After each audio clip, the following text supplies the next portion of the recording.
Alrighty, chat, let's get started. So, welcome to, sorry for being late. We had a couple of really important things to take care of. I apologize. So, welcome to day 4, our final day of the goal setting and motivation seminar. So, just a reminder that this is something that is designed for our coaches. So what we decided to do was train our coaches a little bit in goal setting and motivation and help their clients figure out, how to set appropriate goals, how to achieve goals, how to understand motivation.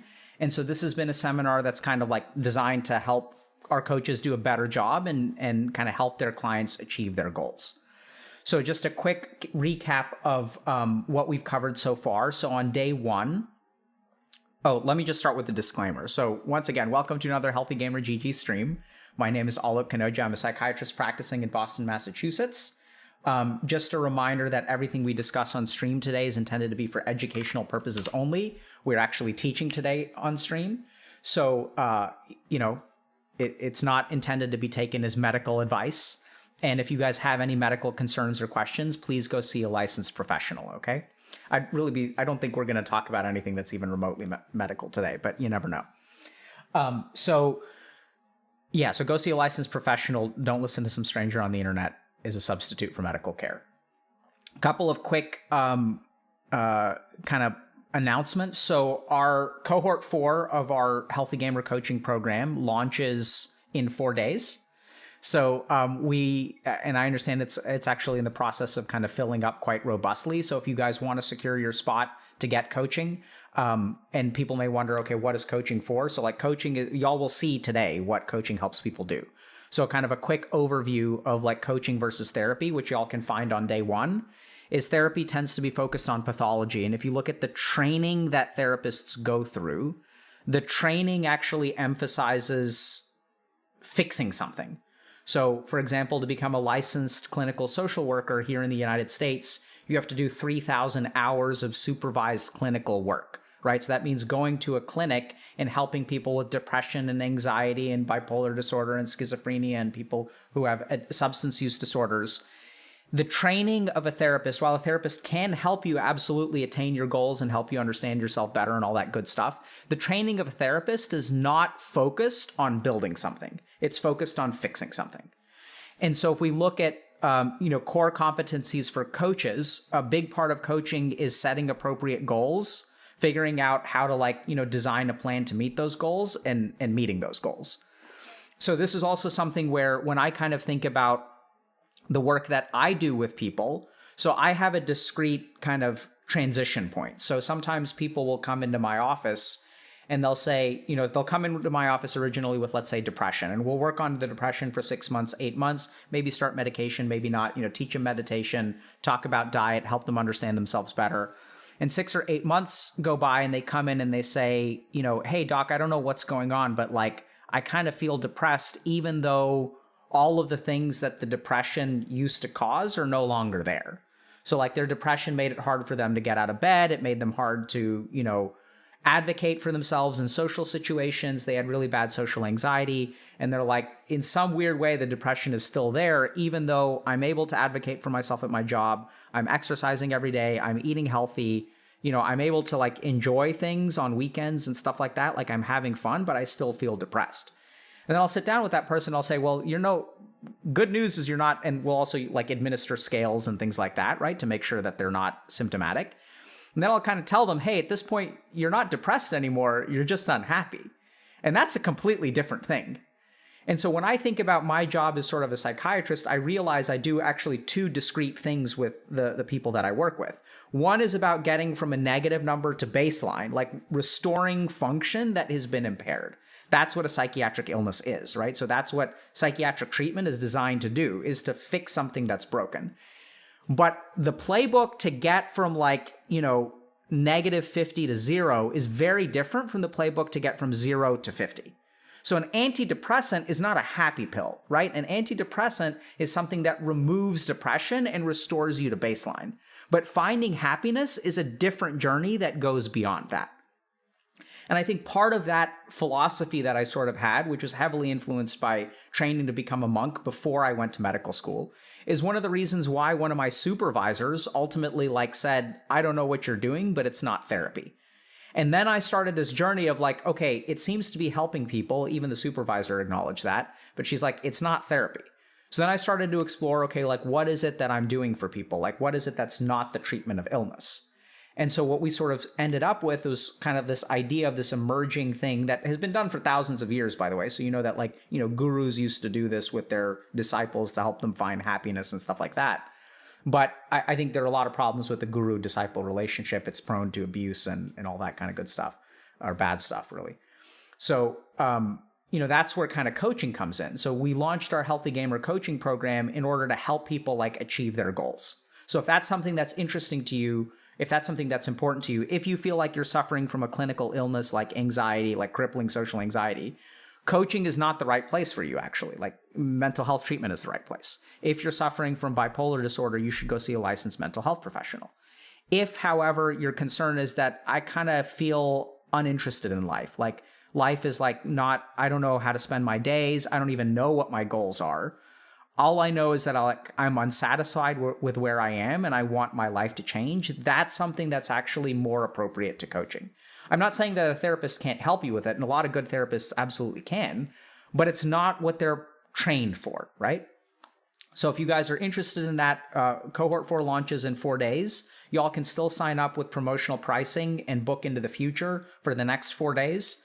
And then, it's kind of back to normal in terms of booking stuff. If you guys have specific questions about whether coaching is appropriate for you or not, you're welcome to hop onto our Discord Tuesdays and Thursdays at 5 p.m. Central Standard Time. And you can ask coaches, hey, this is my issue. Do you think this would work? Okay. So now let's hop in and we'll actually get into the meat of what coaching is. For those of y'all who are interested in signing up for coaching, I'm just going to post a link real quick. You guys can check that out yourselves, okay? All righty. So let's go ahead and hop in. Y'all, where's my thing?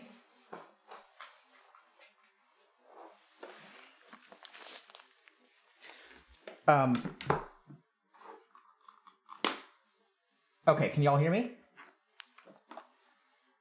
Testing, 1, 2, 3. Okay, awesome. Okay. So we're going to, sorry for being late, guys. I'm going to do my best to kind of stay focused, okay? So today, it's going to be a whirlwind. All right, so first thing that we're going to do is talk a little bit about what we've covered so far. So on day 1, we went through an introduction, right? What is coaching? What is therapy? And how do we understand what gets in the way of our clients achieving their goals? Oh, I need to screen share with y'all. There we go. And so what we kind of came to is this, diagram of this is their intent. This is the resistance they have to overcome. And then once they overcome their resistance, they're prone to take action. And so on day 1, we sort of went over an overview of this model. And the key takeaways from the overview of this model are that the reason that people can't find motivation is because they use one term. Oh, I'm unmotivated, right? But the truth is that motivation involves a number of different physiologic, psychologic, neuroscientific, spiritual, behavioral, economics. There are lots of different disciplines that go into what motivation is. And the reason people stay stuck is because they don't have the precision to figure out, where is my problem? Is it a problem of intent? Am I not do I not really want it? Or am I conflicted? Am I ambivalent? Is there a part of me that should get up at 8 a.m. every day, but there's a part of me that wants to stay up till 4 a.m. every day? So that internal conflict makes their intent kind of scrambled, so they can't really act. Is the problem resistance? So even if I really want to do something, and my best example of this is people who are very, very lonely. So people who are very, very lonely will want to make friends, will want to find a romantic partner, will want all of these things, and their intent is 100%. They want it more than anything else in the world, and yet they still can't do it. So if we kind of diagnose that person's motivational problem, what we'll probably uncover is that there's resistance. So there's some amount of shame that they experience, some amount of identity problems that they have. So if we kind of talk about resistance, there's two components to it. There's emotions and identity. There are other things as well, but that's kind of how we break it up. And so how can you as a coach, even if their intent is fully clarified, how can you help them overcome their resistance? And so today we're going to kind of talk about, I think, the nuts and bolts of what most people expect from goal setting and motivation, which is the action. And the key point here is that a lot of people come in and they want to jump right towards their goals, but it's been my experience, and hopefully y'all have seen this too, I'm pretty sure y'all have, that people who focus on the action right away without focusing on the obstacle and the energy going into their goals are the ones that tend to get blindsided and feel stuck, because they're oh, I know what I need to do, but I can't bring myself to do it. And then they go and keep on looking for magical solutions to their problems. But they don't need a magical solution. What they need to do is fix the problem to begin with, right? They need to remove the resistance. They need to remove the obstacles. So now what we're going to focus on is actually how to set an appropriate action and how to help your clients succeed in the goals that they set. And today we're going to cover 4 things. We're going to talk about setting a goal. We're going to talk about science a little bit and evidence-based or scientifically validated points or understandings that will help your clients achieve their goals. So there are lots of different psychological principles and other things at play that we can kind of leverage to optimize a client actually achieving their goal. Then we're going to talk about troubleshooting goals. And then the last thing that we're going to talk about is give y'all a good, solid cognitive framework to think about the dimensions of a goal so that you can try to figure out where a problem within a goal exists. Questions? Okay, so let's jump in. So, setting a goal. How do most clients set goals?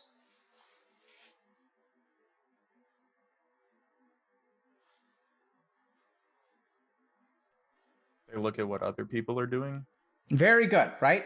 So monkey see, monkey do. What else? They have a desire to sort of achieve something. Okay, so let's say that my goal is based on achievement, right? Is that fair to say, Kent? Yep. So I know this sounds kind of weird, but when we use the word goal, what we're kind of focusing on is the end of the road, the achievement. Right? So if I have a goal, what's a goal is I want to become an Olympic gold medalist. That's the achievement, right? Most of the time when our clients think about goals, they set it based on the target. So it's a target focus. Fair? End of the road. Where do you think goals go? What else? Where else do your clients' goals come from? Any other ideas? Sometimes there are consequences of their current behavior and they want to change it. What do you mean by that, Eli? I guess sometimes I have a few clients who maybe want to lose weight because of what it's like to be physically active. And so they like set a goal to be more fit. Can you help me understand how they decided to set the goal to be more fit?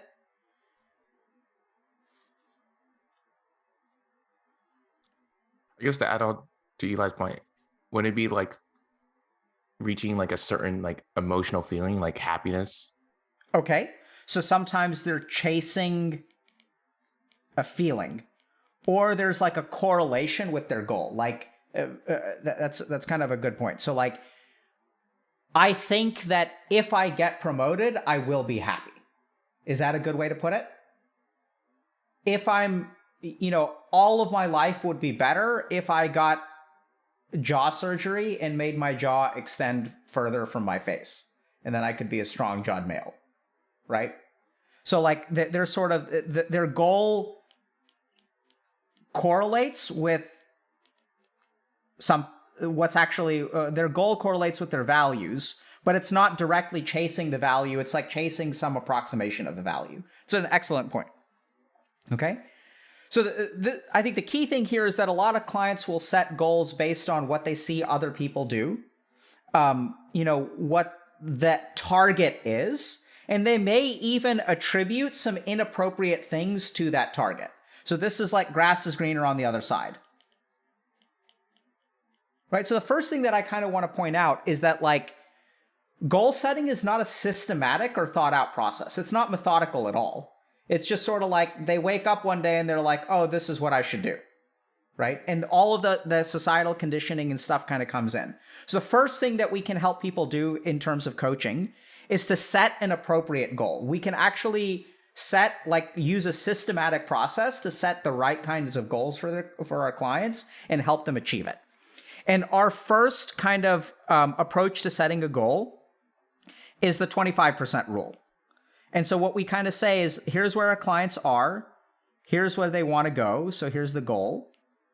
And so what clients try to do is they try to think, okay, how do I get from here to here? Which makes perfect sense. That's the nature of a goal, right? If this is like Olympic gold medal,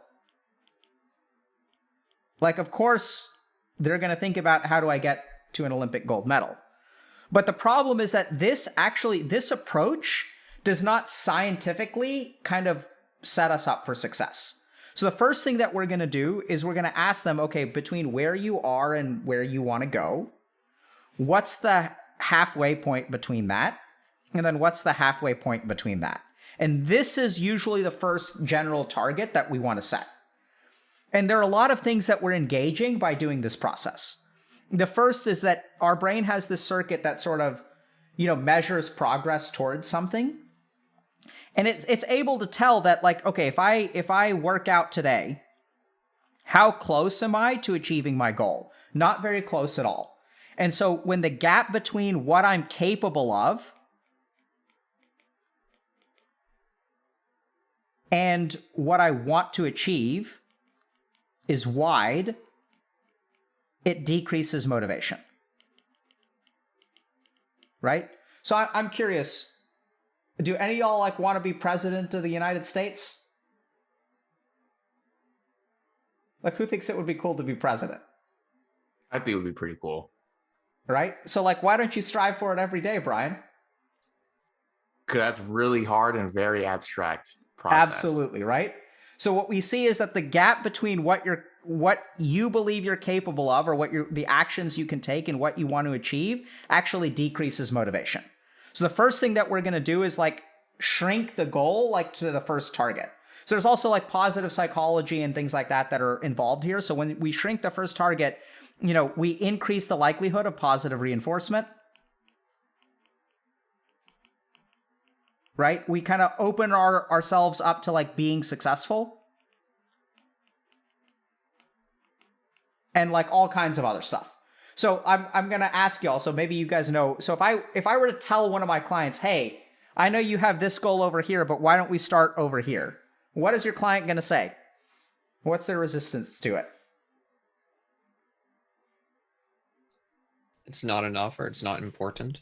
Beautiful. Not enough. So we're going to get that, okay? We just want to table that, Eli. We'll talk about how to deal with that in a second, okay? So the first thing that we want to do is set a reasonable goal, okay?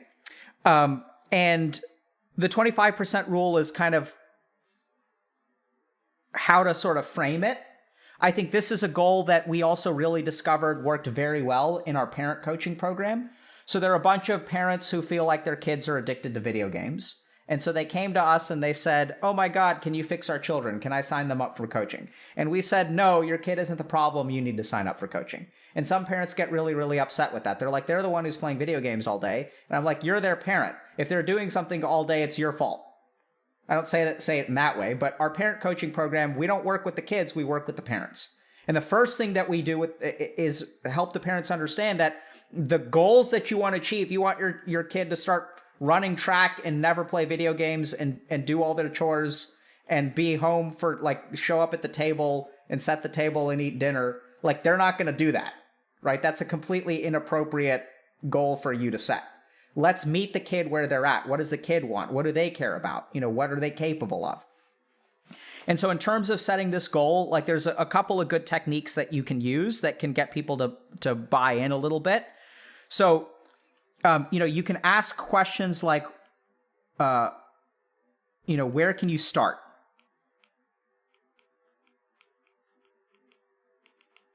So this is kind of emphasizing this point instead of this point. Okay. So like asking a client, so if they say, oh, it wouldn't be enough, focusing on the start sort of dismantles the not enough somewhat. Does that make sense? Because then it's not like there's no enough if you're just talking about where to start. Enough has to do with hitting your target. It doesn't have to do with like where you are. It has to do with where you want to go. Does that make sense?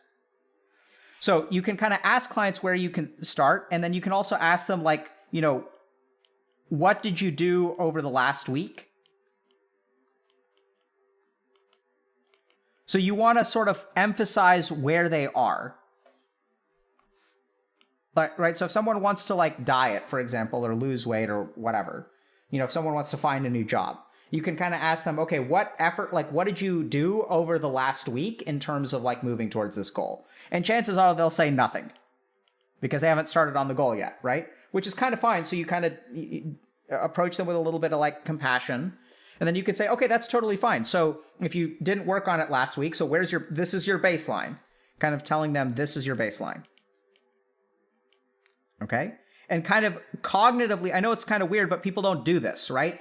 They don't sort of think about where they are is their baseline. They think about where they are is a negative. Does that make sense, like cognitively? So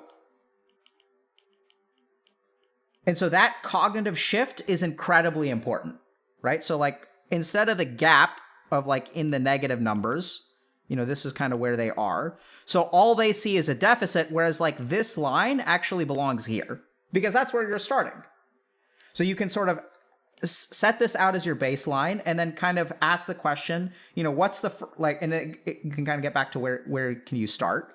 But you can sort of ask the question like, what's one step you can take?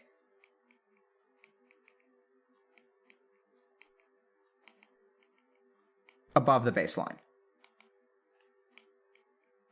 Right? So this is where like, once you frame shift to the baseline of where they are, it adjusts their expectations. So using these techniques does a lot of things like adjust expectations, which correlates with increased success.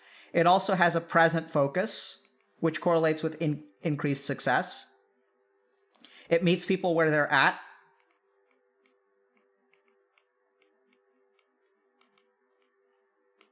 Which correlates with increased success. It models acceptance for them about where they are. And this also leads to increased success. So what we're going to use is use this kind of frame shift and use some of these techniques to recruit several principles that are correlated with better outcomes. Questions about that?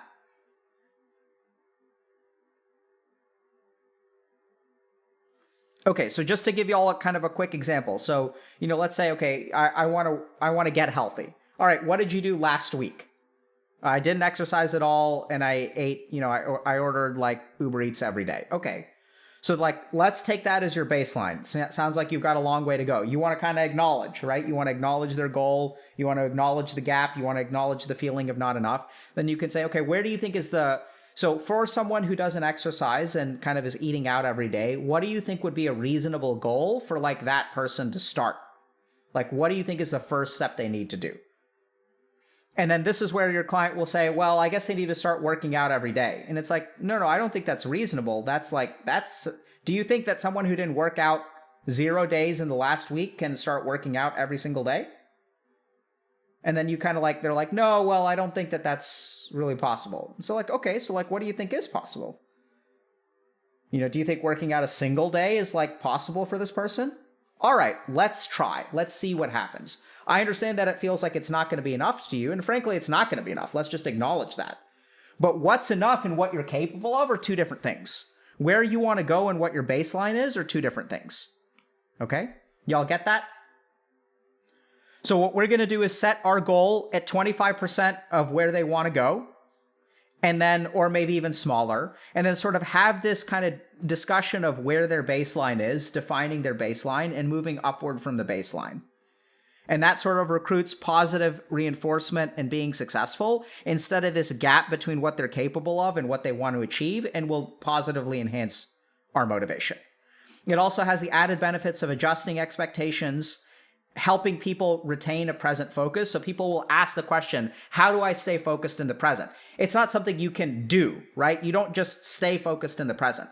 As a coach, what you're going to do is model a certain kind of behavior that forces them to be in the present. And then their brain will learn, oh, this is how I stay in the present. They're not even going to realize that it's happening to them. But over time, they will start to be more present focused as you direct them to be like to force them into the present by sort of focusing on baseline instead of goals.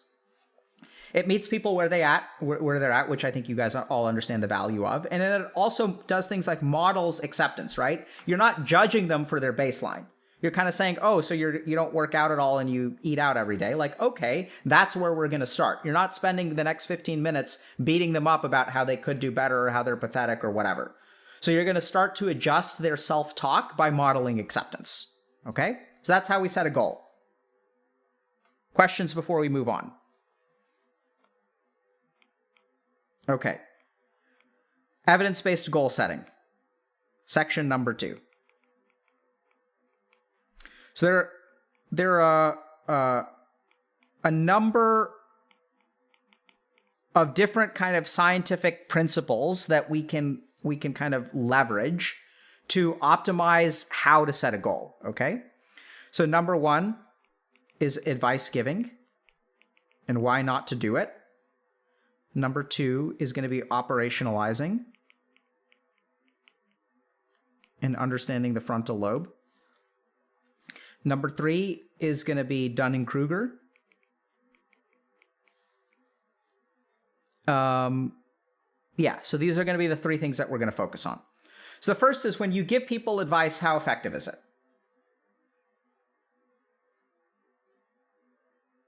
It's not very effective. Absolutely, right? So why is that? Y'all know? I think because like the advice we give them doesn't take any like context of their situation. Okay, very good. Right? So Oftentimes invalidating. Yep. So advice can be invalidating. It doesn't it doesn't seem to land, right? Like, so presenting people with information, we've talked about explicit memory and implicit memory and all that good stuff. So the other problem with advice giving is that it tends to be like a gut reaction. So the other thing about goal setting that most people tend to do is that it's like a gut reaction. They like wake up one day and they're like, I need to get in shape, right? They just sort of set this arbitrary goal. So there's evidence that shows that instead of giving people a solution, if you want to engage them in behavior, give them a choice. So choice is greater than advice or solutions. So I know it sounds kind of weird, but this is just a very simple technique, which there's been a ton of research on, which is like if someone wants to lose weight, if you tell them, okay, let's develop an exercise plan, that is not as likely to succeed as if you ask them, hey, so if you want to lose weight, do you think a dietary approach would be better or like an exercise approach would be better? And then if they say exercise approach, and then you kind of run down that, like that will actually be more likely to succeed. Even if you give them the answer at the beginning, giving them the answer at the beginning and letting them choose the answer is actually like leads to different outcomes, even though you both settle on the same answer, which is kind of weird, right? Because generally speaking, when we think about the success of an endeavor, we think the endeavor is what results in success. So if I exercise, I will lose weight. If I don't, but the really interesting thing about human psychology is how you get to the conclusion of exercise actually drastically affects your outcome in terms of whether you're successful or not. And so this is also where we're going to draw on Nobel Prize winning economist Daniel Kahneman.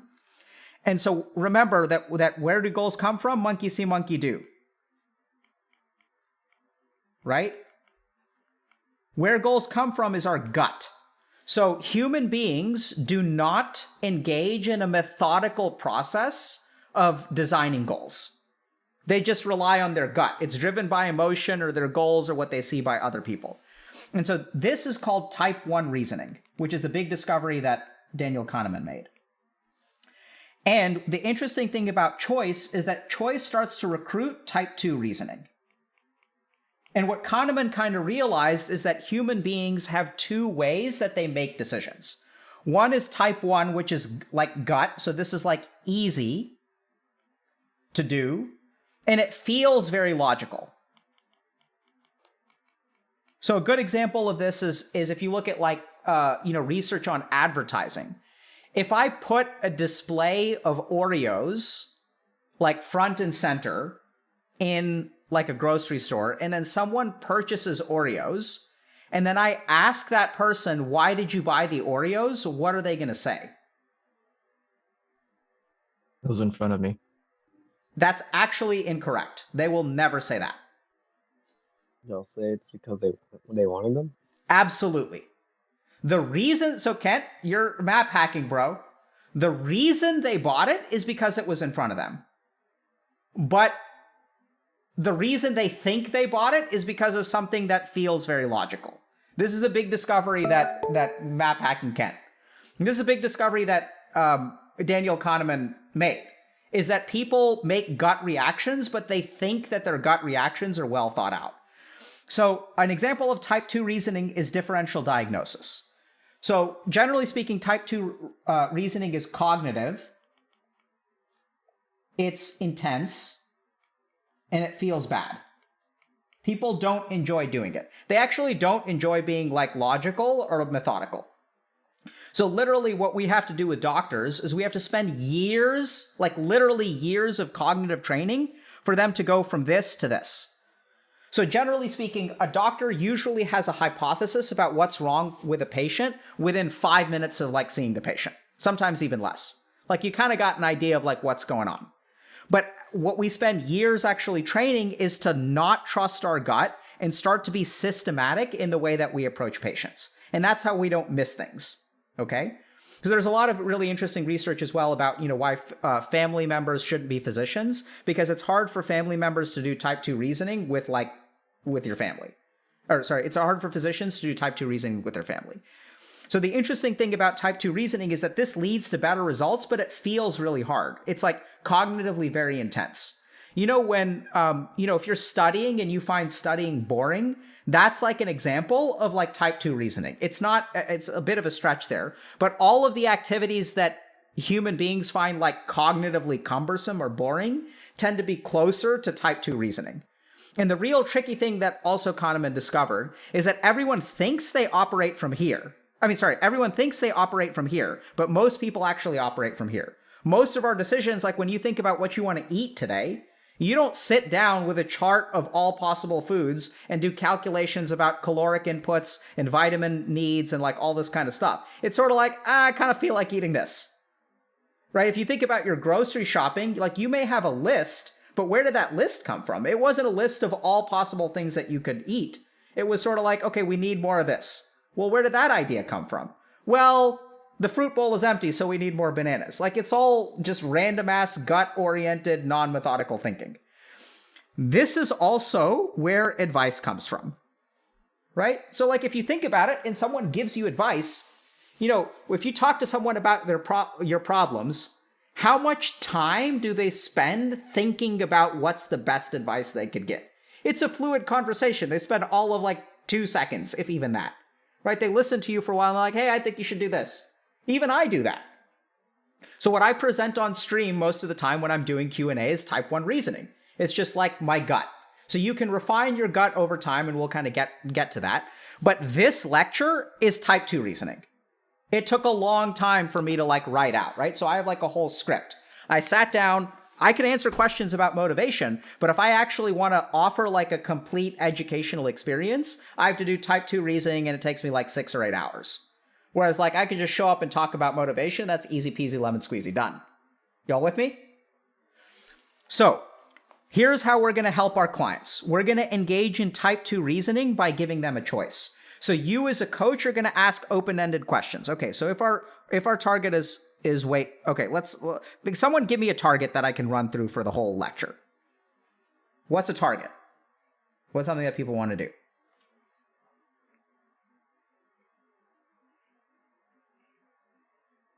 What do you mean by target?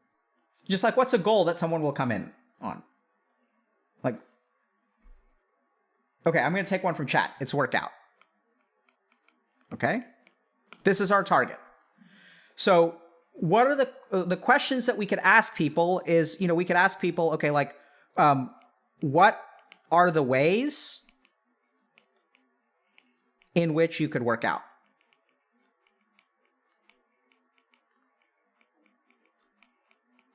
Okay, so we're going to start with like an open-ended question. And then they're going to give you a couple of answers. Because most of the time when people say workout, like they're going to jump straight to like, I need to go to the gym every day. Y'all see that? It's like automatic. There's not even like what are my options? And then they say like even asking that question is going to lead to like, I suspect a small like improvement in outcomes. Okay, so they could say I can go to the gym. I can work out at home. I can go for a run. So you want to generate as many options as you can. Okay? I could work out with friends. I could do push-ups while I'm waiting in queue for a game. Right? And so like you want to generate as many options as you can. And then I know it sounds kind of weird. And then you just repeat the options back and you're like, which one do you think, which one do you want to try? So already in this process, like maybe the gym sucks. Like sure, that's what other people do, right? Like other people go to the gym, but I have a ton of social anxiety. I'm going to feel ashamed of myself. So that may be a terrible idea. But like that person, without your help, they're going to have this goal. They're going to come up with a solution based on type 1 reasoning, and they're going to stay stuck forever and never work out. That's why people want to work out and don't work out, because they don't go through this process. So just by generating this process, we begin to see, okay, this is what your individual preferences are. What do you want to try? And they can say, okay, I want to try working out at home. Okay, so you've already won there. Like that's already better than like what most people do. So the next thing that we want to do is just like kind of refine that choice over time, right? So like what could you do at home?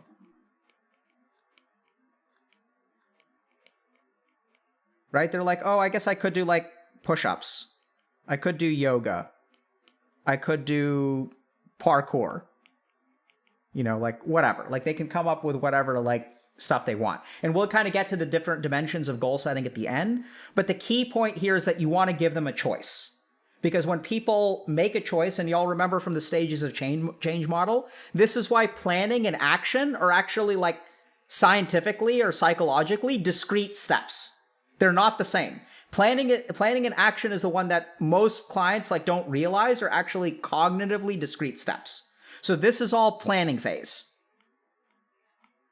Okay, from stages of change model. And so this is how you work with someone in the planning phase. You give them a menu of options. And then what happens when you give them a menu is they're going to gravitate towards the most likely scenarios and sort of set themselves up for the most success. Okay? Questions about giving people choices instead of advice? One question. So does this evidently lead to like a solution for the client? Yep. Yes. Right? Okay. So like this is going to end up with a plan. Like instead of jumping straight from I want to work out to the gym, this is going to be like, okay, you're going to do yoga every morning. and then you're going to do push-ups while queuing for a League of Legends game while you're waiting for Fortnite queue.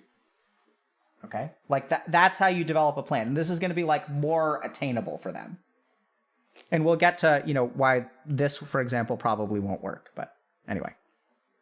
So the second thing that we're going to do, so this will lead to a plan, but it's one of the steps of planning, Brian. So the second step of planning is operationalizing. Do you guys know what operationalizing a problem is? You all heard that term before? Like breaking it down. Yep, breaking it down. What does that do for us? Makes things concrete. Yep. How does that help? Well, now they're not abstract and you can actually do them because something abstract is essentially like insurmountable. Okay, very good. Right? So you can't take abstract action. I can't get into shape. It isn't possible. Welcome, Forrest, by the way. Bro, how you been?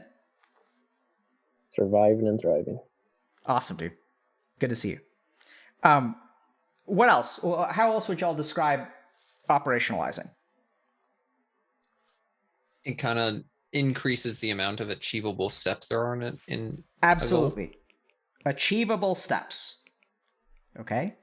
So, we have this part of our brain called the frontal lobe. All right?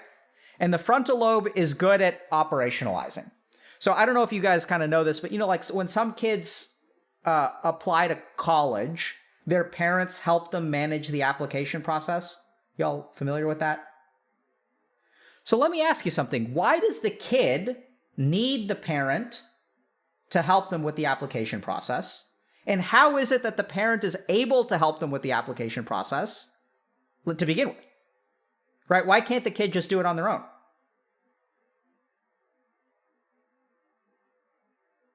Just apply to college, easy. Well, isn't it because like two things, like one, they never applied to college, and two, I guess they don't understand like the actual process of like following through with that decision? Yeah, right? So it's really interesting because like maybe the parents have applied, but not always. And then the second thing is that like the parents may have some ability to like understand the process. So we have this part of our brain called the frontal lobe, and the frontal lobe is responsible for executive function. And what executive function means is the ability to plan and execute tasks. So it's like literally this ability to operationalize. So if I look at, so this is kind of my favorite example, but it applies to college and stuff too. So if I tell a 2-year-old to clean her room, she can't do that. I can ask her to put her books away, so she can do that, but she can't clean her room. Because cleaning her room is an abstract process. And based on what her frontal lobe is capable of, as an adult, I have to break it down into books, toys, and pencils. Right? And even if you look at the brain of a 1-year-old, they can't even put away the pencils. But I can tell them, hey, here's a pencil. Can you go put it in the box? So like putting things in boxes. Right? So if we look at what's the difference between an adult and a kid, maybe it's experience, but it may not even be experience. It's just that an adult has a fully developed frontal lobe, so they can take this abstract process of applying to college and like divide it into chunks and give their kid like a chunk that they can manage. And so if we talk about, like a 6-year-old or a 10-year-old, a 10-year-old can clean their room, right? And even like, well, theoretically, because I imagine we have a lot of people, myself included, who don't have clean rooms. So even sometimes adults can't clean rooms, so this is the process of executive function. So one of the ways that you can help people succeed is like, if I tell a 2-year-old to clean their room, they're going to fail. Like they're destined to failure. So as a coach, you can help someone by operationalizing for them. Operationalizing is a very cognitively intensive task that once again is like, difficult for people to do. They may think they can do it. They may beat themselves up for because they should be able to do it, but they may actually be hard. It may be hard to do. And this is something that's also a little bit theoretical. I don't know there's actually good science behind this. But in my experience, gamers especially are very bad at operationalizing problems. So if you look at video games, all of the operationalizing has been done for you, right? There's part 1 of the main quest. part 2 of the main quest, part 3 of the main quest, part 4 of the main quest, part 5 of the main quest, and then there's the final boss. So gamers excel a lot. They actually do really well with something that I call close-ended problem solving, which is when they're given a discrete task and all of the tools necessary. Okay, so if I like tell a gamer, hey, I want you to build a car out of tape, they'll actually be able to do that. Like, you give them a task with the goal very clear and all of the pieces laid out. It's basically like they're good at assembling Legos, right? They're awesome at Legos because you can tell them, hey, I want you to build, a tree with Legos. They can do that. Maybe even superior to the average population, by the way. What they're bad at is open-ended problem solving, which is things like getting into college, right? Because what are the pieces of that? Like, I don't really know. Like, where do I apply to? I don't really know. Do I apply nationally, internationally? Like, I don't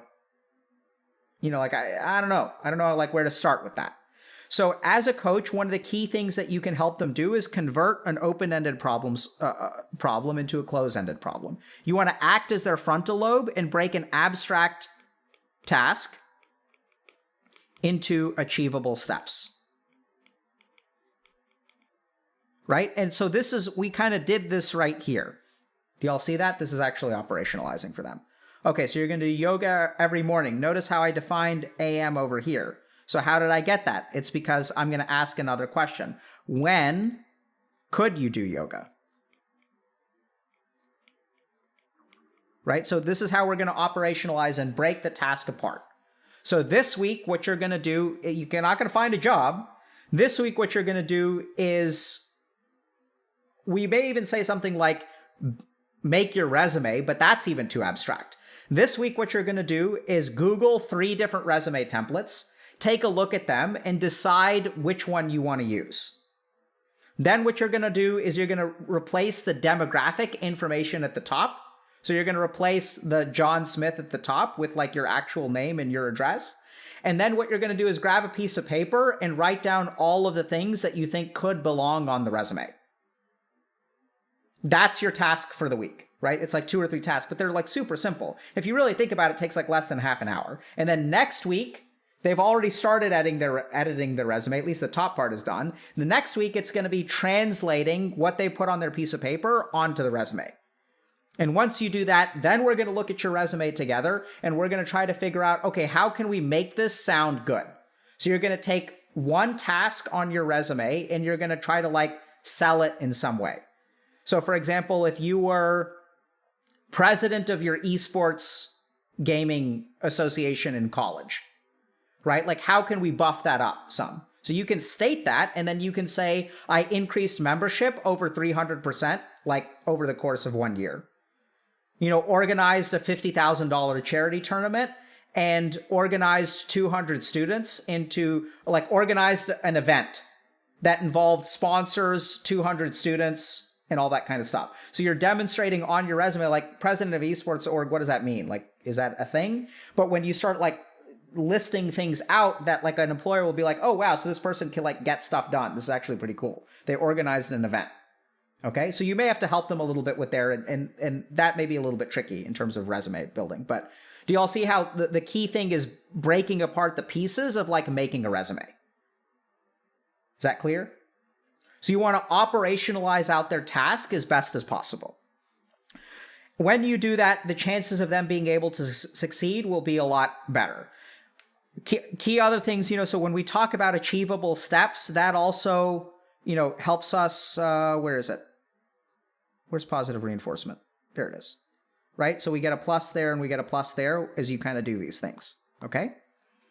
So we're going to help them with their frontal lobes. The cool thing is, as you engage in this process with them, over time, you're engaging in type 2 reasoning, which will, over time, actually become type 1 reasoning. Okay? So then they'll actually get automatic at doing this kind of stuff. They'll be able to break apart tasks for themselves. So the first time I teach my kid how to clean up their room, I have to like direct them, right? But as they practice, their brain is able to operationalize that task. And I could even take them to a house they've never been to, and I could say, clean up this room, and they could do it. Make sense? So that's the second thing that we're going to kind of focus on, or second principle that we can leverage. So now we're going to move on to number 3, which is Dunning-Kruger. So Dunning-Kruger graph has, so this is unconscious. This is competence, right? So I may be misattributing this. So generally speaking, we start up here where we're unconsciously incompetent. And at the end, we end up, this may not be Dunning-Kruger actually. I think it relates to Dunning-Kruger, and up here, we sort of end up with unconscious competence. I'm a natural, right? And if we think about playing a video game, like, there are times where you suck and you intentionally try to get better. And your brain is like doing the cognitive work. So, and then over time, so this is conscious incompetence. And then we move over here to conscious competence. Right? That's what this is over here. And then eventually we move up to unconscious competence. And then it becomes easy. So we're a natural over here. Over here, we're oblivious. So one of the key things, this is a little bit more anecdotal or based on my own experience, but I think our goal, so a lot of people, when they think about achieving their goals, what they want to do is they want to go from here to here, right? This is where you start. I suck. I don't know how to work out. This is me working out every day. I think our job as a coach is not actually to move along this axis. Our job as a coach is to push people down here. What we want them to do is to start thinking about it, right? So what we really want to emphasize is like conscious thought process. We want to emphasize type 2 reasoning. We want to emphasize being methodical. We want to emphasize being critical of your process. We want to emphasize problem solving in a very organized and conscious way. This is being thoughtful, being mindful, being present, all that crap. So one of the key things that this process does, right, is we ask people these like different kinds of questions and things like that, is we're making the process of goal setting become conscious.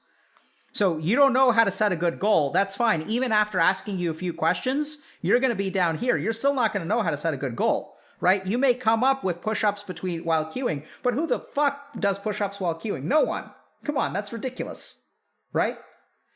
The point, though, is not that these are going to succeed. We'll get there in a second when it comes to troubleshooting goals and iteration and all that kind of stuff. The point of doing this exercise is that people are going to be thinking about it in a critical and calculating way. That's ultimately what leads to success in goal setting, is bringing things from the unconscious to the conscious. And now that we're aware of the problem, right? Because remember that most of our problems are lying dormant. They're invisible. We can't detect them, and then we can't deal with them. Y'all know this through coaching, right? This is what the emotional catharsis is. Y'all have done this with all of your clients, where you've helped them understand something in a way that they didn't understand anymore. And that understanding precedes change. So we know this. You guys already know how to do this process, I suspect. Just keep doing what you're doing. And once it's conscious, then we can start acting on it, right? You don't go from here to here. You don't go from here to here. You go from here to here. Then you start being successful. But being successful involves being conscious first. Then you become successful, and then it becomes easy. Then you get to the person who's in shape and you ask them, how hard is it for you to work out? And they say, it's not that hard. It's natural for me. And this is where everyone wants to go. But since all of our clients want to go from here to here, they want to actually ignore where the money happens. This is where change happens. Change happens down here, not up here. And as long as they keep on doing this, they're doomed to failure. So your job as a coach is to help them become conscious. Even if they fail, be conscious. Be conscious of your failure, because that's what's going to help you succeed. Questions about that? Okay. Now we're going to move on to number 3 on our big topics, which is troubleshooting goal setting. Okay. So what are the problems with the goals? This is an open-ended question, kind of read my mind question. What are the problems with the goals that our clients set? What are the different kinds of challenges they have with goal setting? Let's don't even think about what they set. What are the problems that when clients come in, what are their challenges around like setting goals or just okay. Chat's helping me out. Expectations. Oh, What does that mean, expectations? they have like a higher like expected outcome based on their actions. Okay. So very good. So they're going to have overly ambitious goals. What else?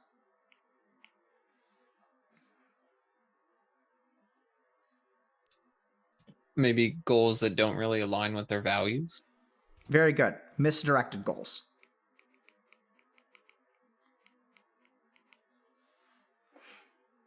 What else?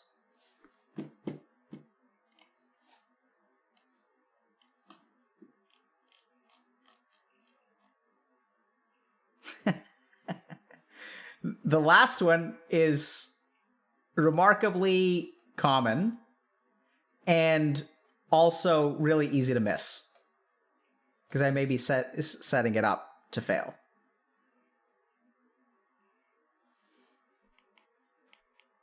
They lack goals, right? We see this too, where someone comes in and they're like, I don't even know where to start.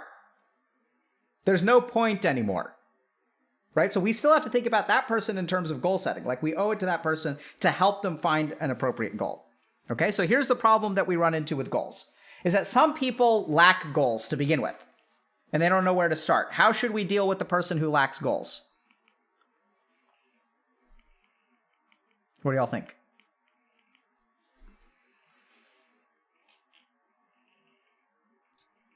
Maybe kind of try and understand them a little bit more, try and get a feel for like what they want to do.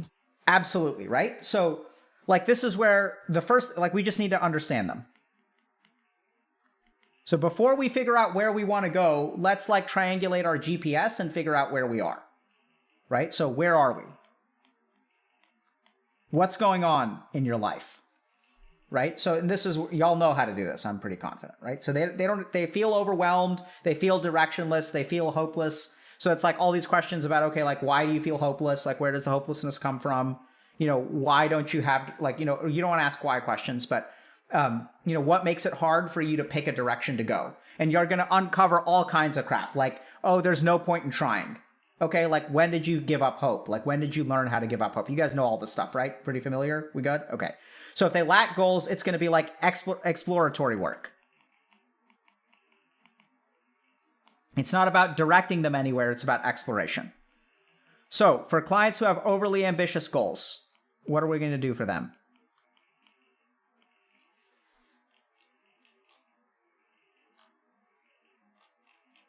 Start with the 25% rule. Sure. So 25% rule is good. What else? Why are their goals overly ambitious?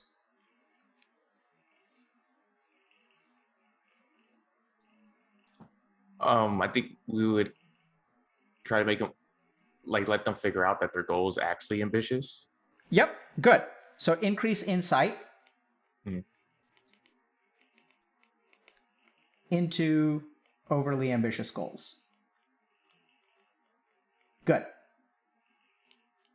I'm pretty confident that you guys are able to do that as well. But why are their goals ambitious? Eli, you figured this out some time ago.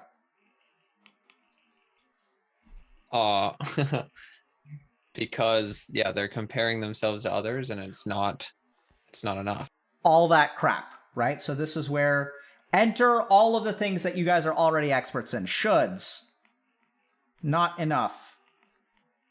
Comparison. Ahamkar. All this crap comes in. So the key thing here is you've got to deconstruct the idea of should. Right? And I think you guys know how to do this. Because what does that mean? Like, or enough? Because, like, that's not a thing. Enough is not a thing. Right? And you can make the argument that it is a thing. You can say, okay, I did not get a score high enough to pass the class. Dr. K, clearly that's a thing. I didn't pass the class. Okay, fair enough. So like enough can absolutely be a thing. There's a reason why there's a word for it. But I would say that most of the times, whether some outcome is enough or not enough, because enough is an outcome orientation.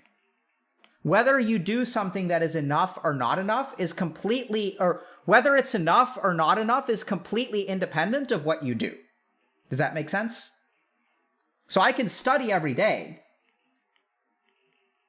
or I can study as much as I can, and maybe that'll be not enough. But do I want this to determine how I take action in the present? Or do I want to focus on this and then just hope that this happens? So the problem with the idea of not enough is that as people are like thinking about not enough, it actually paralyzes them from taking action and destroys their motivation. So you really have to deconstruct the idea of like enough and should and all this kind of crap through all of these things, which I know y'all can do. So you kind of do that if they have overly ambitious goals, right? And then on a more practical level, so this is like on a philosophical level, what you need to do as a coach. Oh no, I missed an O.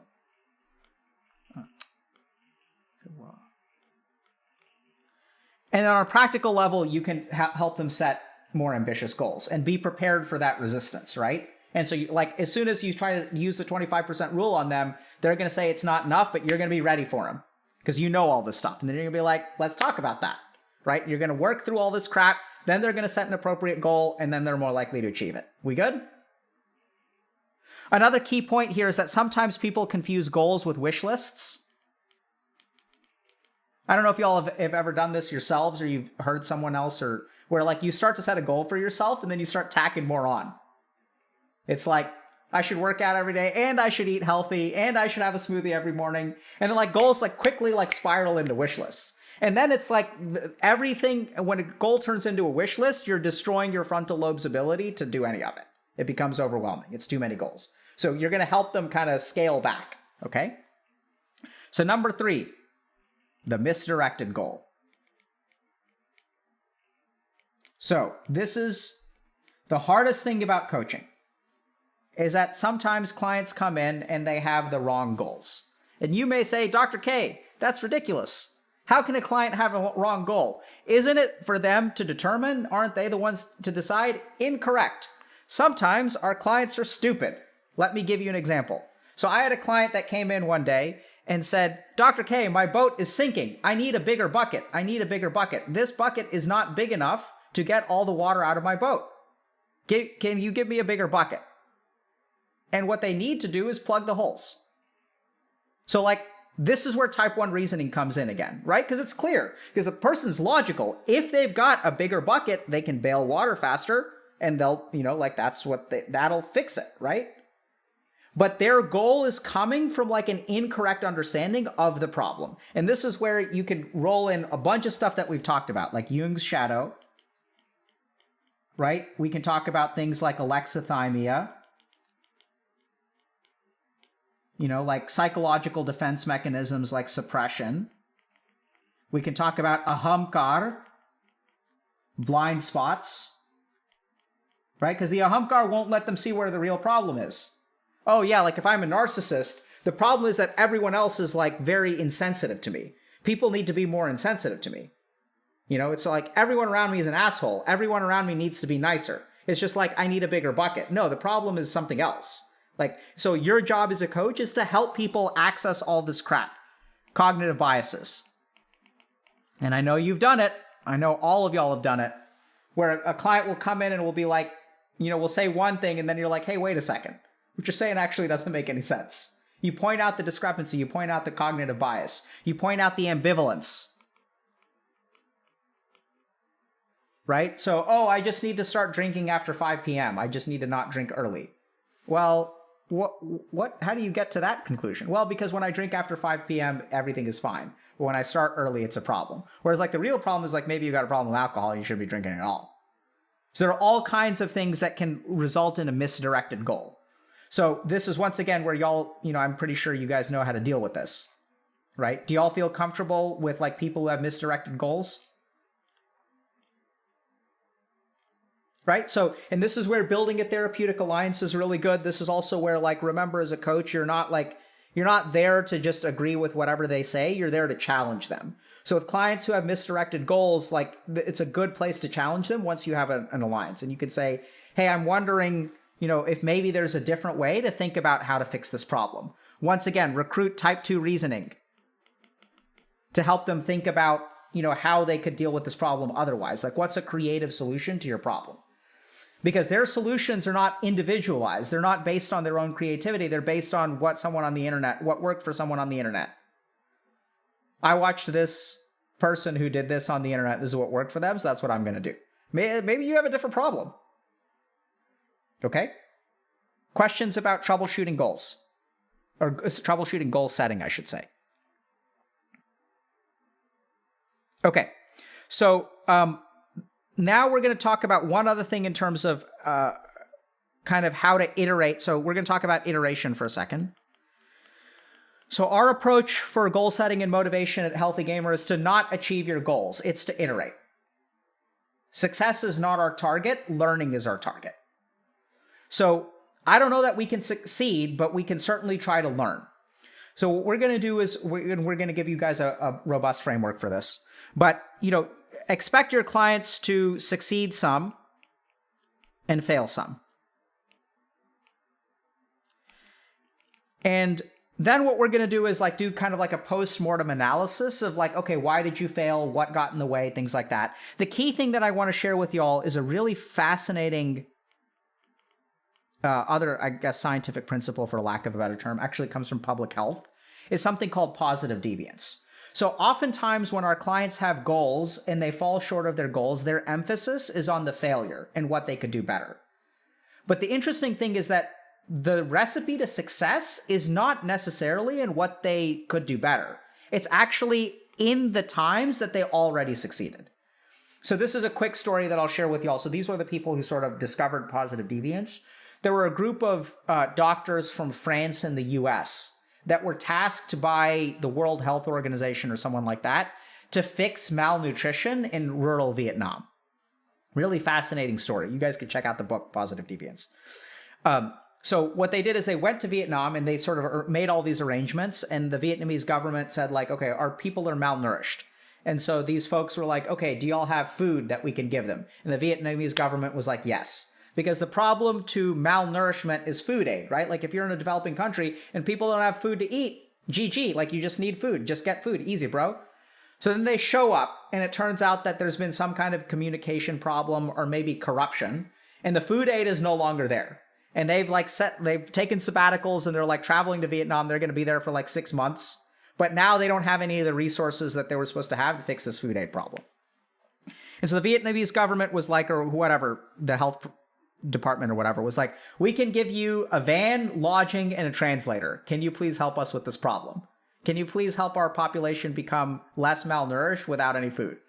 And so these people were like, sure, why not? And so the rate of malnutrition amongst pediatric or amongst kids, because it was focused on children, was something like 50%. And so the researchers had this really interesting idea, which is there are 1,000 people in let's say this part of rural Vietnam, and half of them are malnourished. That's terrible. But why aren't the other half malnourished? It's kind of interesting because there's actually a success. There's some people are not malnourished, and what's up with that?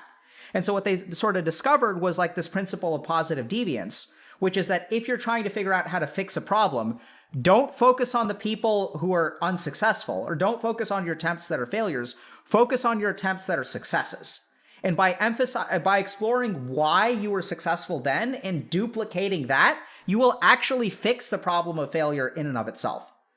As it turns out, for those of you who are curious, what they discovered is that most of the people are malnourished because they're rice farmers. And so their primary staple of their diet is rice. So they get enough calories, but they just don't get enough protein and micronutrients and stuff like that. And so what they discovered is that some families, when they're out in the rice fields, there are different kinds of things that are growing in the rice fields. So you'll get small clams and shrimps and things like that. And that some people would literally have an apron, and anytime they saw some tiny bit of fish, like a small fish or a clam or a shrimp or some kind of, water organism, crustacean, they would scoop it up and stick it in their apron. They also found that that this same group of people, that there were certain weeds that would grow in the rice fields that are actually very nutritious, but are considered like poor people's food. So in the southern United States, for example, like if you look at it historically, like collard greens were foods that like slaves would eat because they were considered less desirable. So like, you know, the plantation owners would eat like the desirable vegetables, and then the slaves would eat the collard greens. Collard greens are delicious, by the way. And so if you look at recipes for collard greens, they all involve like, you know, like off cuts of pork and things like that. So you add like a little bit of bacon and like other like types of meat that it's hard to eat, but if you add it to collard greens, makes it delicious. So what they sort of discovered is that there's kind of this social stigma against eating this like nutritious vegetable. And so that's the way in which like half of the population was not malnourished while the other half of the population was. And so by sort of discovering that success and applying it to the other people, by teaching the people, oh, hey, you should scoop up shrimp too. They also did a couple of other interventions, like they set up like a meal plan where like one family would cook every day for like 5 or 6 different people. So they kind of like got together and shared their cooking duties. So they had like one pot of stew that would serve 5 families, and that worked really well too. So they discovered a couple of other things. But essentially, the idea behind positive deviance is when you're working with a client, our tendency, you know, if let's say they, you know, did yoga for 3 days and then like failed for 4 days, and their target was yoga every day. QD means daily, medical abbreviation, okay? So then what we want to do is that we can say, oh, why did you fail? Like what happened? What got in the way? But equally important is asking them, you know, why did you succeed? What were the circumstances for the first 3 days that allowed you to succeed? And what changed on day 4? So oftentimes I've noticed this bias in how people solve problems is that everyone focuses on the negative in problem solving, right? If you kind of think about it, I do this kind of stuff in all dimensions, whether it's investment banking, working with traders, working with physicians around like you know, bad outcomes with patient care, even in esports. Because what everyone focuses on esports is the games that they lost, not the games that they win. Do you ever watch replays of the games that you crushed the opponent? Not usually, right? Usually, if you want to learn, we focus on your mistakes. So recruit positive deviance and focus on how your clients are able to succeed and duplicate that process to troubleshoot goals. Questions? Okay. Last one. I recognize I'm out of time. Dimensions of goals. So this we're going to run through very quickly. There'll be a lot more information in the manual, okay? So when we think about a goal, much like our original diagram, there's a lot of value to be gained out of something like motivation and actually breaking apart motivation into multiple things. Because there isn't like one motivation lever, but when we break it apart into different things, we can like adjust the levers in different ways. So if we think about even something like language, so the more letters we have, the more we're able to like compose different words, right? So increasing the resolution on which we can act, increasing the precision at which we can make changes will lead to better outcomes. So there's also like a balancing influence in that, you know, at some point we decided that a collection of letters should make a word instead of, you know, having one unique symbol for each word, which is what hieroglyphics is, which is also like if you look at, you know, Chinese characters or kanji, if you look at emojis, right? So there's like an interesting balance between like what's the resolution of like letters versus symbols. And what we can see is if you look at something like emojis, you can communicate things very effectively by like increasing the precision. As we expand the number of emojis at our disposal, we become more efficient communicators. So what we're going to do is expand the precision with which we look at a goal. And so here are the dimensions that I would encourage y'all to think about with a client and work on, okay? So the first is the target. So this is what we kind of think of traditionally as the goal, like become an Olympic gold medalist. Right? So what are the ways in which we can adjust the target? So the goal here is that each of these dimensions can be explored and adjusted to help us attain success. Okay?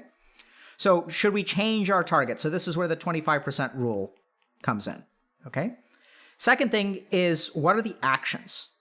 So this is also where like operationalizing comes in, because oftentimes we set goals that are not actually actions. So to explicitly take a goal, a target, and reduce it to actions, we'll operationalize, we'll make things easier, abstract to concrete, all that good stuff. So this is all stuff that hopefully y'all will understand. It's just an organized framework that y'all can use with a client. Okay, so what are the actions that we can take? Third dimension is exploring examples of success and failure, right? So very practically, what you can do with a client is you can ask them, if they set a goal for themselves and they come in next week and they say, I succeeded, I did it for the first 3 days and then I forgot and then I didn't do it again. So we can explore that. Okay, how do you feel about that? What do you understand about what got in the way? What made it hard for you to do it the last 4 days? It's also kind of bizarre because it seems like you were crushing it for 72 hours. How do you understand that, right? So that's positive humans. We just talked about that, but it's still a part of our framework. You can explore examples of success and failure. And the key things is what are the key takeaways?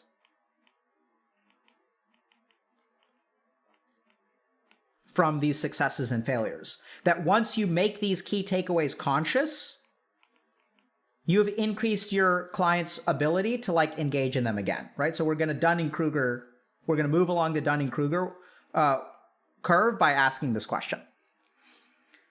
So this is also an opportunity to explore resistance, right? So like when you fail, like there may be like resistance there. Could be, and then once again, emotions, ego, etc. A good question here is what gets in the way? So you don't want to ask the question, why did you fail? You want to ask the question, it seems like you were able to do yoga the first 3 days. What got in the way the 4th day? And so even if you think about that question, instead of them saying, oh, I'm a failure, right? Like instead of letting them retreat to their identity and it was doomed to fail and all this kind of stuff, I am ...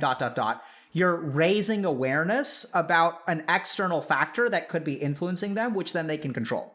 So for example, what you may discover is I wanted to do yoga, but I actually like overslept because I stayed up way too late. And that's really interesting, right? Because then you've sort of discovered, oh, the problem isn't boosting your willpower. The problem is if you want to do yoga consistently, you need to fix your sleep schedule. So it could be an issue of a misdirected goal. Dimension number 4. Okay, so I'd actually split these in the framework. I'd actually split these into 2 different things. So examples of success and exploring failure, and then going down the route of resistance. Okay, so that's number 4. Okay, so there's some things here that we're going to include for the sake of completeness, which is not really within the scope of coaching. So then if we also think about it, there are physiologic factors. Right, so people could have circadian rhythm disorders. They could have vitamin D deficiency. They could be hypothyroid. They could have testosterone deficiency. They may be vitamin B deficient. There are all kinds of physiologic factors. They may be in a high inflammatory state, which makes people like feel kind of sluggish and makes it hard to work. There's a lot of physiology that goes into motivation, a little bit outside of the scope of coaching, but I just include it here for completeness. This is also where we can think about things like sleep and diet and exercise as being physiologic factors. Psychological stressors. So when you have a goal, I know this is going to sound really simple, but I don't think that people really appreciate this. Everyone sort of intellectually understands it, but they don't really understand it on an implicit level, and they're not consciously aware of it. That, if you're overwhelmed or stressed or had a bad interaction at work, that's going to impact your RAM, right? So like we all have a limited amount of RAM, working memory. We all have like limited amounts of like energy in our frontal lobe. We have limited amounts of willpower. And what you'll see time and time again is like, when people get sober, for example, oftentimes there's a psychological stressor, like their ex started texting them again, which sort of precipitates the relapse. So there are all kinds of psychological stresses that can contribute to difficulty in achieving your goals. Okay, so you can ask them, what's been stressful for you over the last week? When things get stressful, how do you think that will affect your ability to meet your goals? Because generally speaking, the conclusion they tend to come to is, oh, I suck at this. If I was better, if I could manage stress better, then I would succeed. So the failure is mine. But by sort of pointing out explicitly that there are psychological stressors which will make their life hard, you allow them to do things like forgive themselves, demonstrate self-compassion. You also give them axes. So if I think the problem is that I am a failure and that I can't handle stress well, that's not actionable. Whereas if you reframe the problem, you take that misdirected goal and you help people recognize that you're human, and that if you get stressed, it's hard to work out. You're going to stress eat more. Maybe the solution is not to increase your willpower, because I don't know how to do that. But maybe the solution is to set better boundaries with people who create stress in your life. And that if you really want to work out every day, the first step is to actually set boundaries with people who are very stressful. So psychological stresses. Next thing is social influences. I kind of bled into this with the last one. But I think it's actually very important to explicitly acknowledge what the social influences towards your goal setting are. Who are the people that you hang out with? So there's an entire video about this in Dr. K's guide on Sangha, which is in the meditation path and the path of accomplishment. So, if what do your roommates inspire you to do? How do your parents affect your motivation? And there's some interesting, revelations here, which not a lot of people realize. Because, parents think they're being supportive, right? They'll go to their kid and they'll say, oh my God, you have so much potential. You can do anything. You're so smart. Oh my God, you're so smart. You're so brilliant. You have so much potential. How do you think that affects a kid's motivation?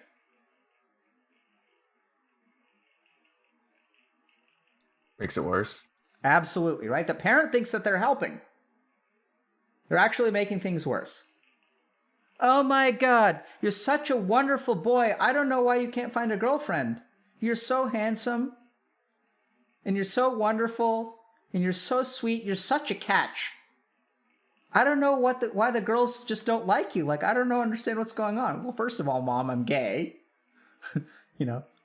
So that's part of it. Anyway, so it's kind of interesting, but I think once again, the goal is to consciously make people aware. So you have your friends, right? And so but what do your friends actually motivate you to do? When you spend more time with your friends, how do your behaviors evolve? When you hang out with your friends, do you play more video games? Eat healthy food? What happens? What's the influence? Explicitly understand what's the influence of different people in your life. And even in cases of romantic partners, right? This is a really surprisingly common example. So sometimes you'll have a married couple, and one member of the married couple is motivated to change their diet. And then they start eating healthy. And what does the other member of the married couple do? They start eating healthy too. You would hope so, if only that were the case. Can anyone imagine the opposite? They feel resentful. Absolutely. Right? So sometimes, Steve, sometimes you're correct. I tend to be kind of pessimistic. So I see the dark side of things. And what tends to happen is the other partner feels ashamed, right? Because it's I still want to eat my donut. And there you are eating oatmeal. It's I just want a donut. And then I feel bad about myself because you're sitting there eating oatmeal and I'm sitting here eating a donut. I feel like an idiot. And then I resent you. And then I start to sabotage you. And then I start to get in the way. Happens all the time. Right? And you may see this kind of thing even within your online friends, right? I love them. But sometimes they're oh no, man, play one more. Don't quit. Play one more. We're going to crush them. Let's do it, bro. Don't quit. Don't go to sleep yet. I'm not going to sleep yet. What's wrong with you putting together your life? Screw that. Let's play. So social influences, right? Thinking about, so a couple of explicit questions here. Who holds you back?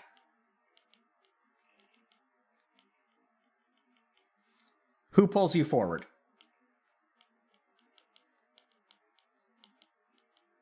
And there are a couple of other revelations to be had here as well. So the first is that sometimes the people that make you feel bad are actually the ones that pull you forward. I certainly had this experience at Harvard, where I felt like, holy crap, these people are amazing. And every time I talk to them, I'm like, you did what?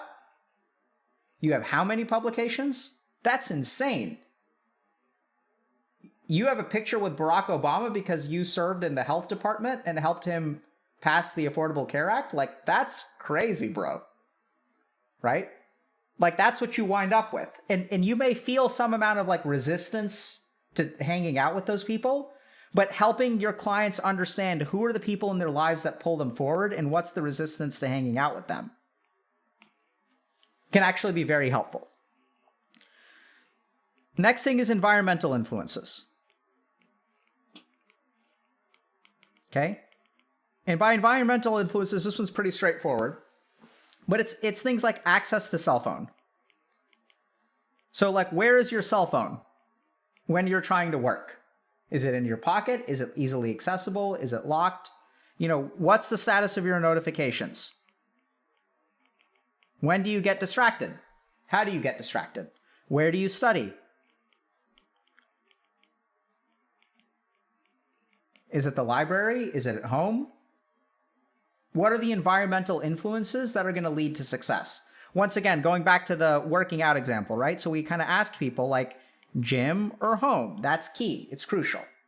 So a lot of these dimensions are baked into everything that you guys are already doing, which is, by the way, part of the reason that y'all have the outcomes that you do, despite never having had this training, because it's all baked in. Y'all are already doing it.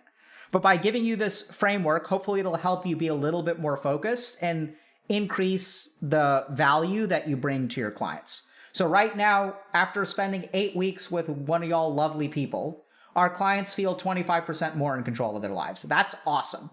25% control in 8 weeks is like really amazing. No one ever feels 100%, right?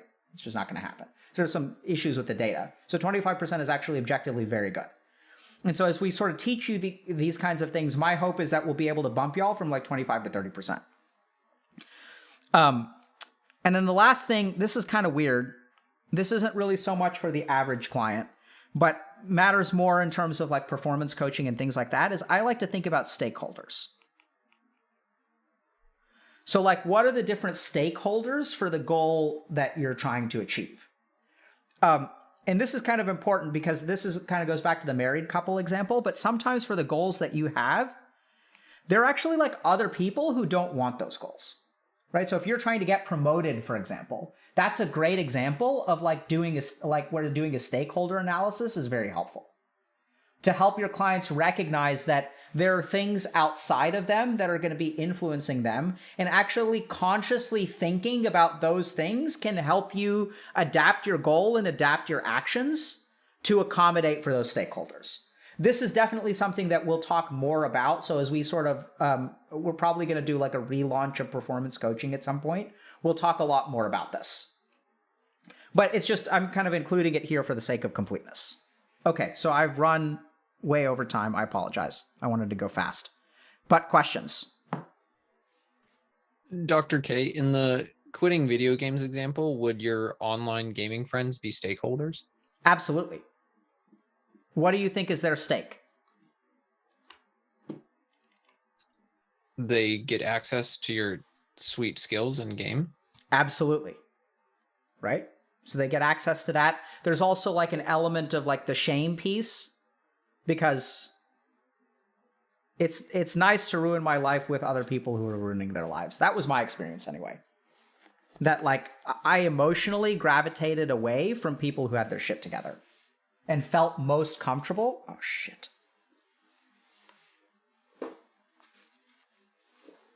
Sorry, just had a scab that I scratched off by accident.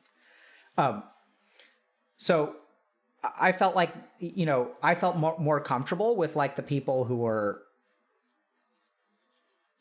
like in the same place that I was. And the flip side of it is also that if there was someone in our gaming group who had their stuff together, oftentimes they were like super arrogant about it.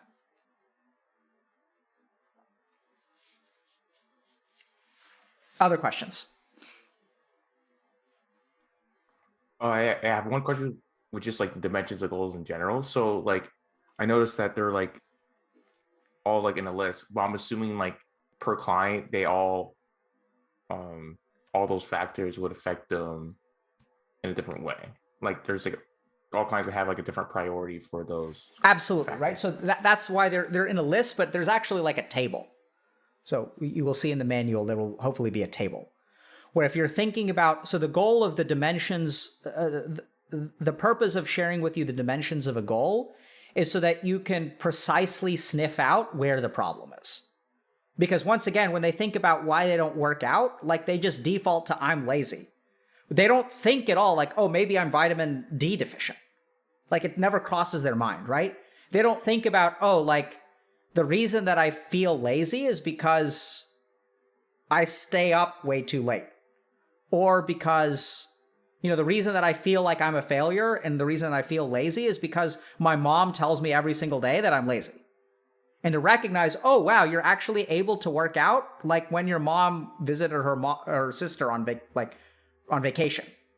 So recognizing these kinds of influences then like equips us to make a conscious change in our life that helps us actually accomplish our goals. So you're right. You don't need to do all dimensions for all people. But it can be very helpful as a coach, like if your client is stalling and you ask an open-ended question and then they say, I don't know, it can be helpful for you to guide that in a particular way, right? You can say, hey, do you think that, like, what's your understanding of like how other people influence your motivation towards accomplishing this? Have you noticed that who pulls you forward? That's an open-ended question, but it's like a directed open-ended question. Who holds you back? Even by asking that question in a very subtle way, you're destroying the premise or chipping away at the premise that I'm an idiot. Because you ask them who helps you, who pulls you forward and who holds you back. Great question.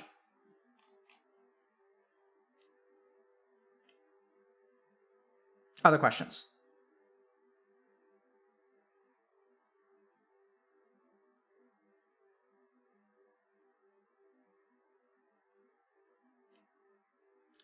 Okay. So, sorry for being late. Sorry for running late. I really hope that this has been helpful for y'all. Anything in particular that you think that was like not left addressed or was not explained well enough? I mean, I know we threw a lot of different science and stuff at you guys very rapidly. So once again, it'll be in the manual that you guys can kind of digest. But anything in particular, like any big gaps that y'all noticed in terms of something you want to understand more, or you really think that you need to know in order to help people?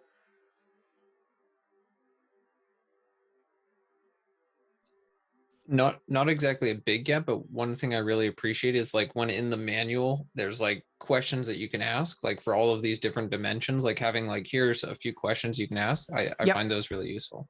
Yeah, so we're going to have that for you. Yeah. So the goal of the training is really to be a little bit more abstract and theoretical, to really focus on the cognitive framework and the detail, just like in other parts of the manual. There's a lot more detail in there in terms of sample dialogues, questions you can ask, even, so here's an example of,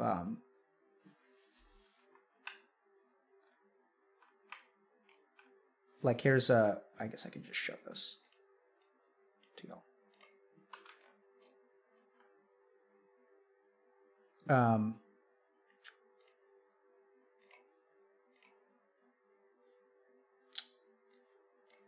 Let me just show you real quick, Eli. Oh, shit. Leaked your faces. For just a fraction of a second. Exposed. Okay. So here's an example of what we'll have. So sometimes we go through a lot. We have to emotionally process and heal for a while before we start putting our lives back in order. So we've got two options. One is that we can continue to work through everything that has happened to you. As you work through it, you may find that your motivation starts to slowly increase or rekindle. The other option is that we can try to set a small but concrete goal on one of these dimensions and go for it. Even if you don't make progress, at least it will help us problem solve what gets in the way. What do you think you'd prefer? Should we focus more on helping you get unburdened and get mentally positive so that you can start taking concrete steps? Or do you feel like you want to try a concrete step? Is that the kind of thing you're looking for, Eli? Yeah, I think that's awesome. Okay. And another piece of feedback just coming off the top of my head is I see here like how you're using the different parts that you've gone over in this training. And I wonder if like little, like almost like footnotes of like giving them choices using type 2 reasoning could be kind of cool. Like somewhere, I don't know. Yeah. So that's the thing about the training that's a little bit, this is all already baked in. It's just making it explicit and helping y'all kind of understand that. So we'll have, dialogue trees, questions, things like that. And, it won't be perfect, but it'll be something.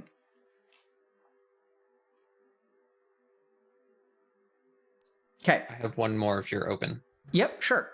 I can't remember if I'm forgetting, but I think it was yesterday when you went over resistance, you talked about like schemas and cognitive biases that can play a part. And I don't know if I'm misremembering, but I don't remember there being like any specific ones mentioned. And I think that could be something that could be useful. Yep. So let me.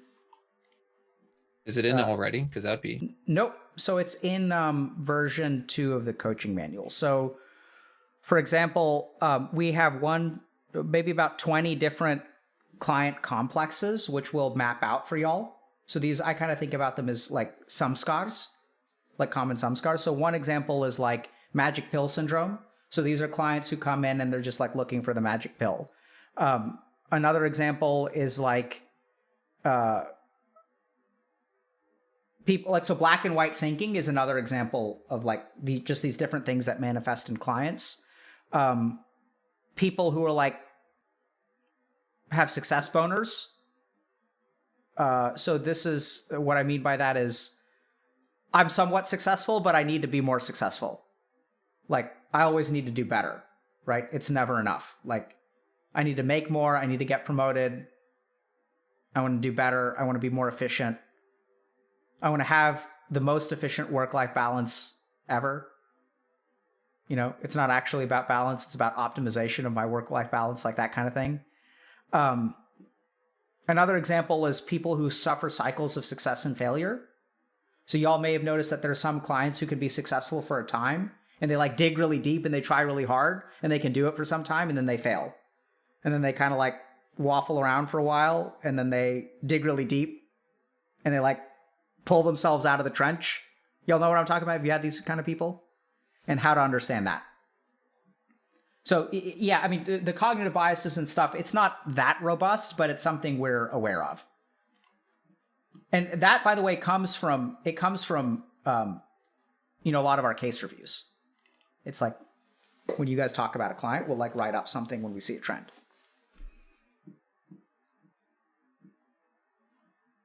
Okay. We good? All right. Thank you all very much. Once again, apologies for the day and apologies for leaking your faces for those of y'all that had them for a fraction of a second. Man, it makes you feel better. I thought it would happen. I know. I was just about to say the same thing. I was like, I went this whole time. And then what happened, Eli, is I wasn't prepared to show that. So my setup wasn't, everything was set up. Everything was You're clean. without training wheels. I was without training wheels. So that leads to the failure. Now I'm going to think that I'm a failure and I will go cry in a corner. All right. Thanks a lot for coming. It was awesome having y'all here. I don't think we have time for questions today. So we'll see, I'll see y'all, when I see y'all. And thanks for coming. And hopefully this will help you help your clients. So take care. Cool. Peace. Thanks, Dr. K. Bye-bye. All right. And chat, I have to run. I don't have time for meditation today. So this is what I'll say. I hope that this was helpful for you. So a lot of people will ask the question, can I do this on my own? And the answer is sort of. So there's a reason that we share this with y'all, because we want you to do pieces of this on your own, right? We absolutely, like, if you can do it on your own, by all means, do it on your own. Like, we're happy to share that. You know, it's kind of interesting because I was looking at some of the feedback for Dr. K's guide, and most of the feedback is like overwhelmingly positive. But one piece of feedback I thought was really interesting. So one person was like, I was kind of unsatisfied because it's just a more organized version of everything that Dr. K talks about on stream. And so they were disappointed in that. And then one person was like, I'd give it 10 stars if I could, because it's just a more organized version of everything Dr. K does on stream. So it's kind of interesting. So we're happy to share this information. We hope it helps you. You know, we encourage you to think a lot about, you know, what are the, like, when you set a goal, like, is this really an appropriate goal? Like, what are the different dimensions of the goal? I think some parts of this are more accessible to the audience. So thinking about the dimensions of a goal, like, that's absolutely something that's more accessible and even, like, arguably, like, better for you to do than a coach, especially with the physiologic stuff. So the physiologic stuff, if y'all are, like, low energy and have trouble, like, getting out of bed and feel tired all the time, go see a doctor. Get evaluated for sleep apnea. Get evaluated for vitamin D deficiency. Get evaluated for all these, like, different things that could be negatively impacting your energy level. At the same time, there is a lot of this stuff that I think is going to be very difficult to do on your own. And to remember that this training is built on the back of a huge foundation of, like, coaching expertise. And so when I say, like, ahamkar, like, that's not something that I expect the audience to be able to fix, but it's something that I expect a coach to be able to, like, work with. So especially when it comes to things like misdirected goals and stuff like that, if you're feeling stuck, recognize that part of the reason you're feeling stuck is not because you're a failure. It's because you haven't been as critical and conscious of what's contributing to your stuckness. And that's something where I do genuinely believe that a coach will be more effective than you'll be on your own. And if you look at the history of humanity, it's not a history of exclusive self-discovery, right? So when I was in India, like, I had teachers who spent time helping me understand things about myself. A lot of it was self-discovery, but it really helps to have, like, someone there who's, like, paying attention, pointing out things, can point out your blind spots, can help you sort of achieve things sort of faster, cleaner, can help you pick yourself up after a setback. And that's really what coaching is about. So if that is what y'all want, I would say go ahead and sign up, you know, and hopefully our coaches will be better able to help you achieve your goals after this seminar. Yeah, help is helpful, as T. Berry says. So this is a problem. In terms of, you know, I'm noticing a couple of comments. So the first is that you have friends, that's fine, but your friends, like, first of all, aren't going to be objective. And secondly, like, they're not going to be trained, right? So there's value in training. There's value in expertise. And the goal of a coach is to be someone who's kind of a neutral party, who's objective, who has a skill set that they can apply 100% to you. The other problem with relying on friends is it's a reciprocal relationship. Whereas the coach is like, you're not there to listen to the coach's problems. They're there to listen to your problems. They're there to help you. The focus is 100% on you. With friends, all kinds of things can get muddy. It's also part of the reason why, you know, a few weeks into group coaching, everyone wants to hang out all the time. They're like, oh, let's play games together. We discourage that as strongly as we can.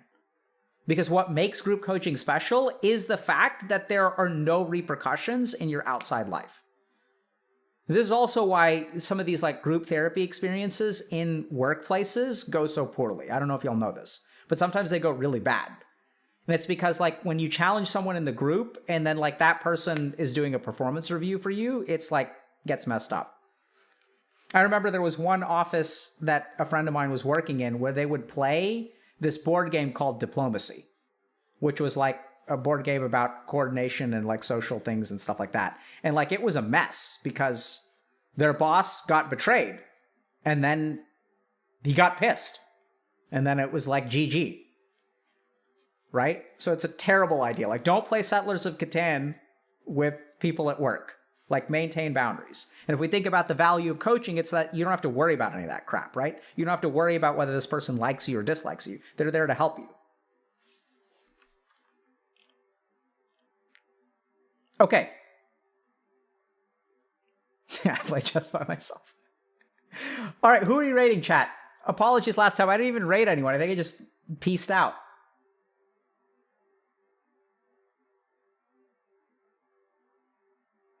Huh? Who raid, chat?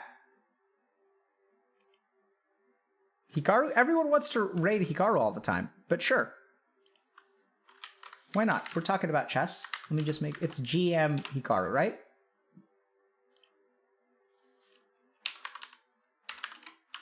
Okay.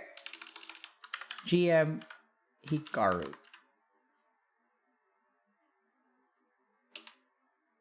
If you have pseudo-bulbar affect, I think you can see, ideally, a neuropsychiatrist. That's what I would recommend. All right. Take care, chat. We'll see y'all tomorrow. Oh, we're streaming tomorrow. I think we're doing an interview. So thus ends the goal setting and motivation seminar. And tomorrow it's back to business as usual. We shall be collecting feedback from y'all about whether this was good or not good and sort of try to plan for what else y'all want to do in the future. Take care, chat. Love y'all.